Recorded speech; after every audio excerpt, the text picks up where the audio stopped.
Hi everyone, welcome to another episode of Master Self-Defense. In this video, we want to talk about how you can spin a long chain nunchaku like a professional. As a matter of fact, there are no best nunchaku as it all depends on your choice, training or practice as you may call it. Both long or short chain nunchaku are good, but your training will determine its better application. The major point is that in the case of short chain nunchaku, you have the speed, while in the case of long chain nunchaku, you have the distance. Which means that the short chain nunchaku cannot reach a distance like the long chain nunchaku.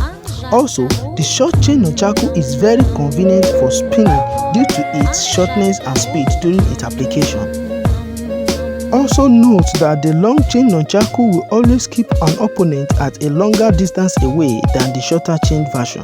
As you can see in the video, while I am spinning the nunchaku back and forth, this is because I have made the long chain nunchaku as my choice and I have done a lot of practices and training with it.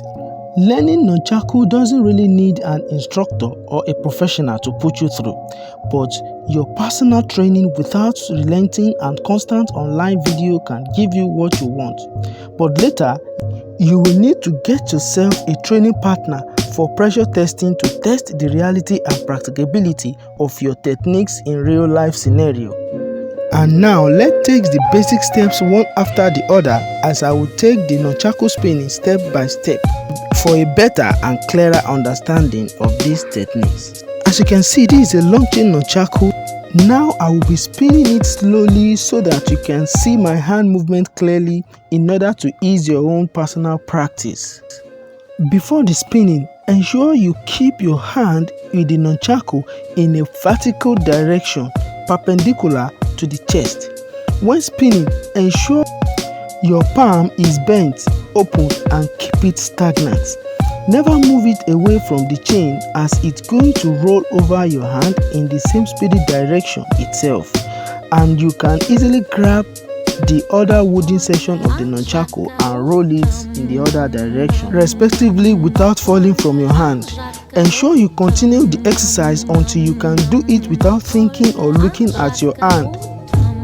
Do ensure you practice with the both arms so that you can have a easy and perfect transition. These techniques will be repeated so as to enable your clearer understanding and to aid your personal training session. Please don't forget to keep it in mind that sometimes you will get hit with the nunchaku during training exercise, as this is normal. The nunchaku will fall off from your hand countless times, but never give up. You will master it in little time soon. Cause life itself is no pain, no gain, but persistency and consistency wins the race of life. Before I conclude this video, I would like to quickly discuss how to effectively trap the nunchaku in your armpit during spinning. Like I have said earlier, your palm should be bent, open and remain stagnant for the nunchaku chain to roll over it while the spinning continues. When spinning nunchaku, trapping it in your armpit without hitting your head from behind, it's not easy since it's a long chain nunchaku. So in that case, it requires a lot of training and continuous practice to get this done perfectly. The next techniques I would like to mention here is the transition and rotation of the weapon from one hand to another. You can see how the nunchaku is being rotated from left to right with speed earlier. Doing this also requires a deliberate practice but not as complex as it looks. I would fully discuss this later. Note, during spinning exercise, you have to be attentive and calculative in order for you to have a perfect trapping of the weapon. Your spinning must go in a direction that will aid your trapping so that you will not end up hitting yourself with the weapon. For the transition, you will quickly spin the weapon backward and place the other hand under your armpit to trap and grab the other wooden section of the nunchaku for transition to take place. You must practice this over and over again for perfection. Ensure you continue the same exercise with your weaker hand until you achieve perfection. Another technique is the transition without spinning. As you can see in the video, I changed the weapon from one side to another without spinning.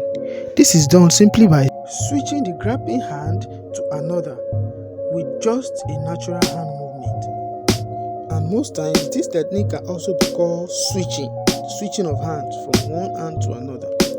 Thank you very much. Hope to see you in the next video. Please don't forget to subscribe to my YouTube channel at Master Olu Self Defense. See you when I see you. Until we see again, stay safe and say no to violence. Please always drop your comment below in the comment section, or if you have any question, kindly drop your question. We will attend to it as soon as possible. Get back to training.